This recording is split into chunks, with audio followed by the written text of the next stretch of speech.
செவிவழி கதை கேட்க வந்திருக்கும் அன்பு நேயர்களுக்கு இனிய வணக்கங்கள். எழிலன்பு ஆடியோ நாவல்ஸ் சேனலுக்கு உங்களை அன்புடன் வரவேற்கும் நான் உங்கள் ஆர்ஜே பிரியா மோகன். கதை கேட்போம், காதுகளுக்கு இனிமை சேர்ப்போம். இந்த ஆடியோ நாவல் உங்களுக்கு பிடிச்சிருந்தா லைக் பண்ணுங்க, உங்க கருத்துக்களை கீழே கமெண்ட்ஸ்ல சொல்லுங்க, உங்க நண்பர்களுக்கும் ஷேர் பண்ணுங்க. நம்ம சேனலில் தொடர்ந்து கதைகளை கேட்டு மகிழ சப்ஸ்கிரைப் பண்ணுங்க. கூடவே பெல் பட்டனையும் தட்டி விடுங்க. இப்போ கதை கேட்கலாம் வாங்க. எழிலன்புவின் யுத்தம் செய்தாய் என்னுள்ளே. அத்தியாயம் 30. என்ன மடக்கிட்டதான் நினப்பா என்று மணிவர்மன் கேட்க சிரித்தாள் கீர்த்தனா. சிரிப்ப பாரு, இன்னும் இந்த மாதிரி லூசுத்தனமா பேசினான்னு வச்சுக்கோ, இப்படி வாயிலே ஒரு போடு போடுவேன் என்றவன் அவள் உதட்டிலேயே ஒரு அடியையும் போட்டான். அதை பற்றி எல்லாம் கவலைப்படாமல், நீங்க இன்னும் லவ் சொல்லல என்று மீண்டும் கீர்த்தனா ஆரம்பிக்க, கையில புள்ளைய வச்சுட்டு லவ்வுங்கிறியே, உன்னெல்லாம் என்ன செய்யறது? மணிவர்மன் பல்லை கடிக்க, பிள்ளை இருந்தா லவ் பண்ணக்கூடாதா என்றாள் வீம்பாக. நீ விட்டா இப்படியேதான் பேசிட்டே இருப்ப, நான் வெளியே போய் பேசிட்டு இருக்கேன் என்று எழுந்து செல்ல முயன்றவனை மீண்டும் பிடித்து நிறுத்தினாள். இன்னும் என்னடி என்றான் அலுப்பாக. அன்னைக்கு என்ன நடந்துச்சுன்னு நீங்க இன்னும் சொல்லவே இல்லையே என்றாள். நமக்காக எல்லாரும் வெளியே காத்திருப்பாங்க, நைட்டு பேசுவோம் என்றவன் வெளியே சென்று விட்டான். இரவு உணவை குடும்பத்துடன் ஒன்றாக அமர்ந்து உண்டார்கள். திருமலையும் வனிதாவும் கூட அங்கேயே இரவு உணவை முடித்துவிட்டு தங்கள் வீட்டிற்கு கிளம்பினார்கள். பெற்றவர்களிடம் பேசிவிட்டு மணிவர்மன் இரவு அறைக்குள் வந்தபோது குழந்தையை தோளில் போட்டு தட்டி கொடுத்து கொண்டிருந்தாள் கீர்த்தனா. குழந்தை சினுங்கிக் கொண்டிருந்தாள். பாப்பு இன்னும் தூங்கலையாதானா என்று கேட்டபடி கதவை அடைத்தான். லேசா ஃபீவர் மாம்ஸ், அதனால தூங்காம சினுங்கிட்டே இருக்கா. ஃபீவரா இருக்கா? இவ்ளோ நேரம் ஏன் அதை சொல்லாம இருந்த? ஹாஸ்பிட்டல் போலாம் வா என்று பதறினான் தகப்பன். இது தடுப்பூசி போட்டதால வந்த ஃபீவர் வரும்போது கொடுக்க சொல்லி டாக்டர் மருந்து கொடுத்தாங்க, அது கொடுத்துட்டேன். இன்னும் கொஞ்ச நேரத்துல காய்ச்சல் குறைஞ்சிரும் என்றாள். ஓ ஓகே, கொஞ்ச நேரம் என் கையில கொடு, நான் வச்சிருக்கேன் என்று குழந்தையை வாங்க கையை நீட்டினான். நோ மாம்ஸ், அவளுக்கு உறக்கம் வந்துருச்சு, இப்ப கை மாறினா ரொம்ப அழுவா, என்கிட்டே இருக்கட்டும், நீங்க போய் படுங்க, நான் இவளை தூங்க வச்சு தொட்டில போட்டுட்டு வரேன் என்றதும் அவனும் சென்று படுத்தான். மேலும் 15 நிமிடங்கள் நடந்த பின்புதான் உறங்கினாள் குழந்தை. அவளை தொட்டிலில் போட்டுவிட்டு தானும் கணவன் அருகில் சென்ற கீர்த்தனா படுக்க அவளை இழுத்து அணைத்துக் கொண்டான் மணிவர்மன். மாம்ஸ் என்று சினுங்கியபடி அவன் மார்போடு ஒட்டி கொண்டவள் அவனின் மார்பில் முகத்தை புரட்டி வாசம் பிடித்தாள். என்னதனா பண்ற? அவன் கிறக்கமாக கேட்க, வாசம் பிடிக்கிறேன், எத்தனை நாள் ஆசை தெரியுமா என்றவள் இன்னும் நன்றாக அவனுள் அவள் முகத்தை அழுத்த, வேணாந்தனா, அம்மா உன்கிட்ட ஜாடமாடையா சொன்னது மறந்துடுச்சா என்று கேட்டான். கீர்த்தனா சாப்பிட்டு முடித்த அறைக்குள் வரும் முன் கோகிலா, குழந்தை பிறந்து 2 மாசம்தான் ஆகுதுமா, கவனம் என்றவளிடம் சொன்னது அவனின் காதிலும் விழுந்தது. 3 நாட்கள் மட்டுமே வாழ்ந்து 1 வருடம் பிரிந்திருந்த கணவன் மனைவி அவர்கள். அதே நேரம் இப்போதுதான் குழந்தை பிறந்துள்ளது. பெரியவராக சொல்ல வேண்டியதை சொல்லியிருந்தார். அதெல்லாம் ஞாபகம் இருக்கு, அதுக்கு இப்ப என்ன என்றவள் எழுந்தவன் மேல் ஏறி இன்னும் நன்றாக படுத்துக்கொண்டாள். ஏய், என்ன செய்ற? அவன் மெலிதாக கத்த, நான் உங்களை முழுசா உணரணும் மாம்ஸ் என்று முனகியவள் இறுக்கமாக அணைத்தும் கொண்டாள். அவளின் மேல் கைகளை தடுவ விட்டவன், நல்லா முழு நாயிட்ட என்றவள் காதில் முணுமுணுத்தான். நல்லா வெயிட் போட்டுட்டேன், பாப்பாவுக்கு ஃபீட் பண்றதால ரொம்ப பசிக்குது, அதான்.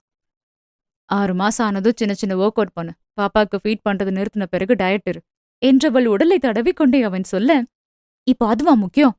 தலையை தூக்கி பார்த்து முறைப்புடன் கேட்டாள். அப்போ இப்ப வேற என்ன செய்ய முடியும்? நெற்றியை ஏற்றியபடி கேட்டான். என்ன வேணாலும் செய்யலாம் அவள் முனக.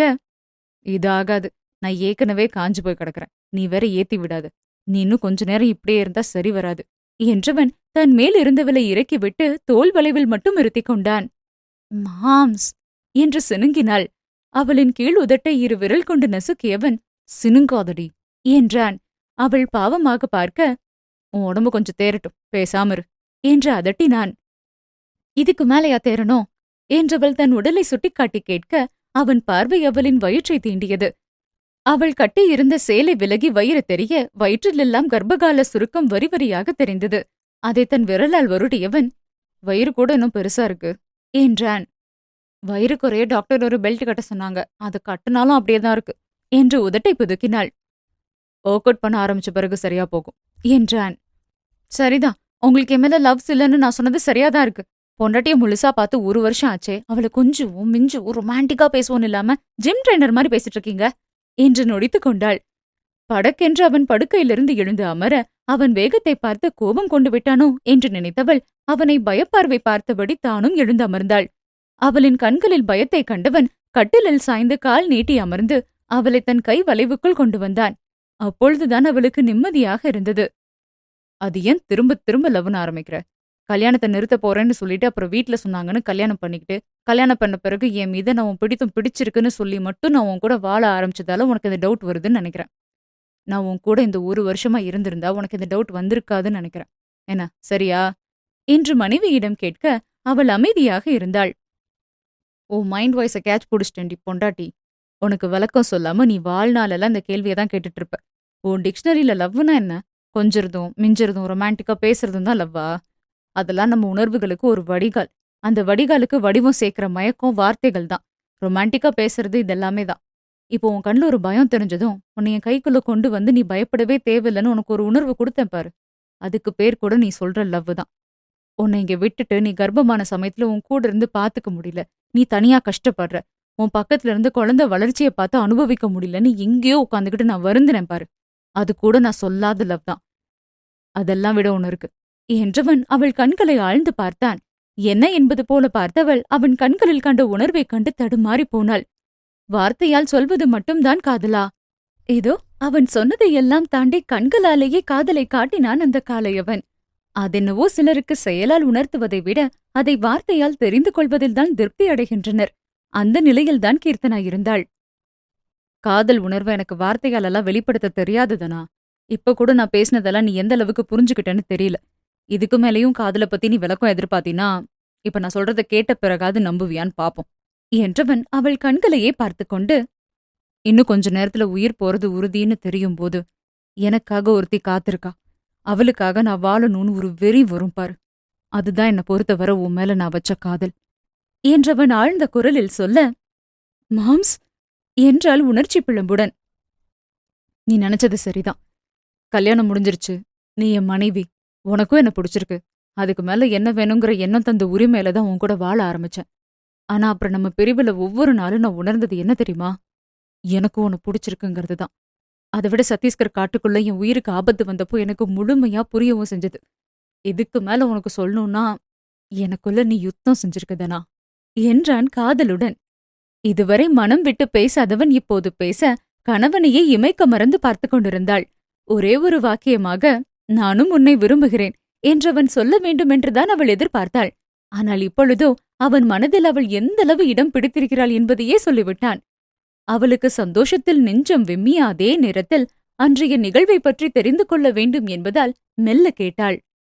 அன்னைக்கு என்னாச்சு மாம்ஸ்? நீங்க காணாம போயிட்டீங்கன்னு சொன்னாங்க. உங்கள மாதிரி காணாம போனவங்க சிலர் உயிரோட கிடைக்கலன்னு நீங்க போன் பண்ணி பேசின பிறகு மகேஷத்தான் தகவல் சொன்னாரு. கேட்கும் போதே ரொம்ப கஷ்டமா இருந்தது. நீங்க காணாம போய் திரும்ப கிடைக்க முன்னாடி நான் எப்படி துடிச்சேன் தெரியுமா? என்ன போல தானே அவங்க வீட்லயும் ஒவ்வொருத்தரும் துடிச்சிருப்பாங்க என்றாள் வருத்தமாக. நானும் அதுல ஒருத்தனா இருந்திருக்க வேண்டியது. அதிலிருந்து தப்பிச்சு இப்போ உன் முன்னாடி இருக்கேன் என்றதும் அதிர்ந்து அவனை பார்த்தவள் அவனின் சட்டையை பிடித்தெழுத்து அவன் உதடுகளில் அழுத்தமாக தன் உதட்டை பதித்தாள். நாட்டுக்காக என்று நினைத்து மனதை தேற்றிக்கொள்ள முயன்றாலும் அவன் இல்லாத உலகை நினைத்து பார்க்கவே அவளுக்கு பயமாக இருந்தது. அவனுக்கும் அவளின் மனநிலை புரிய அவளின் செயலுக்கு தன்னை ஒப்புக் கொடுத்தான். தன் தவிப்பை அதை உண்டாக்கியவனிடமே ஆற்றிக்கொள்ள முயன்று கொண்டிருந்தாள். நேசம் கொண்ட பெண்மனம் அவன் மேல் பித்தாகி அவனையும் பித்தம் கொள்ள வைத்துக் கொண்டிருக்க மெல்ல அவளிடம் இருந்து விலகியவன், இவ்ளோ எமோஷனல் ஆகாத, ரிலாக்ஸ் என்றவன் தன்னோடு அவளை மென்மையாக அணைத்துக் கொண்டான். அந்த மாதிரி சூழ்நிலைலாம் என்ன மாதிரி ராணுவ வீரர்கள் வாழ்க்கையில சகஜம்தான் தானா? நீ இவ்ளோ எமோஷனல் ஆனா அதுக்கப்புறம் இதுக்கு மேல சொல்ல மாட்டேன் என்றான். இல்ல, சொல்லுங்க, நான் அமைதியா இருக்கேன். சத்தீஸ்கரோட அடர்ந்த காட்டு பகுதி அது. அங்க நம்ம நாட்டுக்கு எதிரா சதி செய்யற கும்பல் ஒன்னு பதுங்கி இருக்கிறதா தகவல் ராணுவத்துக்கு வந்துச்சு. அந்த கும்பல் தற்கொலை தாக்குதல் நடத்த போறதாகவும் தகவல் வர அவங்க சதி வேலையில ஈடுபடுறதுக்கு முன்னாடி பிடிக்கணும்னு பெரிய டீமா அங்க போனோம். காடுனா சின்னதில்ல. உள்ள போனா எந்த பக்கம் போய் எந்த பக்கம் வருதுன்னு கூட கண்டுபிடிக்க முடியாது. அப்படிப்பட்ட காட்டுப்பகுதியில பதுங்கி இருந்தவங்கள தப்பிக்க விடாம சுத்தி வளைச்சு பிடிக்கணும்னு 8 டீமா பிரிஞ்சு சுத்தி வளைச்சோம். ஆனா அந்த சதி கும்பலுக்கு நாங்க வரது முன்னாடியே தெரிஞ்சிருக்கு. எங்களை தாக்க ஆங்காங்க கண்ணி வெடிகள் வச்சதோட இல்லாம தற்கொலை தாக்குதல் நடத்தவும் தயாரா இருந்தாங்க. அவங்க கிட்ட உயர் ரக துப்பாக்கிகள் வேற.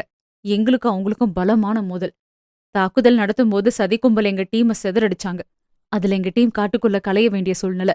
அப்படி கலைஞ்சு போன போது எங்க டீம் ஆட்கள் என் முன்னாடி சில பேர் போனவங்க கண்ணி வெடியில மாட்டி செதிஞ்சு போனாங்க என்றவன் சொன்னபோது அவள் மேனி நடுங்கியது.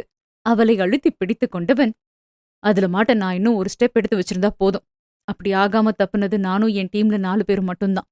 கலைஞ்சு போனதுல எங்களை காணோன்னும் எங்களுக்கு எங்க டீமுக்கு நடந்த மாதிரி நடந்திருக்குன்னு முடிவு பண்ணிட்டாங்க என்றவன் சொல்லி முடிக்க, கணவனை சுற்றி இறுக்கமாக கைகளை போட்டு அணைத்துக் கொண்டு மௌனமாக கண்ணீர் விட்டாள் கீர்த்தனா. சில நொடிகள் அவன் எந்த சமாதானமும் சொல்லவில்லை. அவள் அழுகை நிற்பது போல தெரியவில்லை என்றதும், போதுந்தனா, இப்ப நான் உன் கைக்குள்ள இருக்கேன், அது தவிர வேற எதையும் நினைக்காத என்றான். அப்போதும் அவள் நிறுத்தாமல் இருக்க, அவளின் முகத்தை நிமிர்த்தி தன் கைகளில் தாங்கியவன், இப்ப நிறுத்த போறியா இல்ல நிறுத்த வைக்கணுமா என்ற அதட்டலுடன் கேட்டான். திறந்திருந்த இமைகளை மெல்ல மூடியவள் முகத்தை வாகாக உயர்த்தி காட்டி, நிறுத்த வையேன் என்று அழைப்பு விடுத்தாள். அவளின் செய்கையில் மெல்ல சிரித்துக் கொண்டவன், விவரந்தான் போ என்றவன் அவளின் அழுகையை நிறுத்த, மெல்ல அவளின் உதட்டின் மீது தனது அதரங்களை பதித்தான். அவள் மறுக்காமல் இசைந்து கொண்டே இருக்க, அவன் கைகள் அங்கமுணர்ந்தன. இப்படியே போனா நமக்குள்ள சென்சார் இல்லாம போகுந்தனா என்றவன் மெல்ல முனக, பரவாயில்ல என்று அவளும் முணுமுணுத்தாள். ஆனா நீங்க இப்போது சென்சார் போட்டே ஆக வேண்டும் என்று சொல்வது போல சினுங்கினாள் அவர்களின் பெண். கீர்த்தனா ஏமாற்றத்துடன் விலக, மெல்ல சிரித்துக் கொண்டவன் அவளின் கன்னத்தில் லேசாக தட்டிவிட்டு, நீ இரு, நான் போய் பாப்பாவை தூக்கிட்டு வரேன் என்று எழுந்து சென்றான். குழந்தையை பார்த்தவன், ஈரும் பண்ணிட்டாதனா என்றான். இருங்க, நான் இதோ வரேன் என்றவள் எழப்போக, நானே மாத்திரன், நீ வர வேண்டாம் என்றவன் குழந்தை ஈரம் செய்த துணியை எடுத்துவிட்டு சுத்தமான துணியை மாற்றினான். சரிதானே?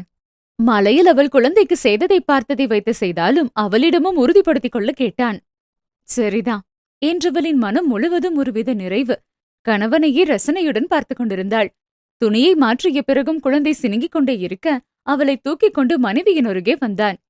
இன்னும் அலறாளே, ஃபீட் பண்ணா தூங்கிடுவா, என்கிட்ட கொடுங்க என்று குழந்தையை வாங்கிக் கொண்டாள். அவன் மீண்டும் கட்டிலில் அமர, சாய்ந்து அமர்ந்து கொண்ட கீர்த்தனா கணவனின் தோளில் நிம்மதியுடன் சாய்ந்து கொண்டே குழந்தைக்கு பசியாற்றினாள். மனைவியின் உச்சந்தலையில் மணிவர்மன் அழுத்தமாக முத்தம் வைக்க, அவனை நிமிர்ந்து பார்த்து மலர்ச்சியுடன் சிரித்தாள் கீர்த்தனா.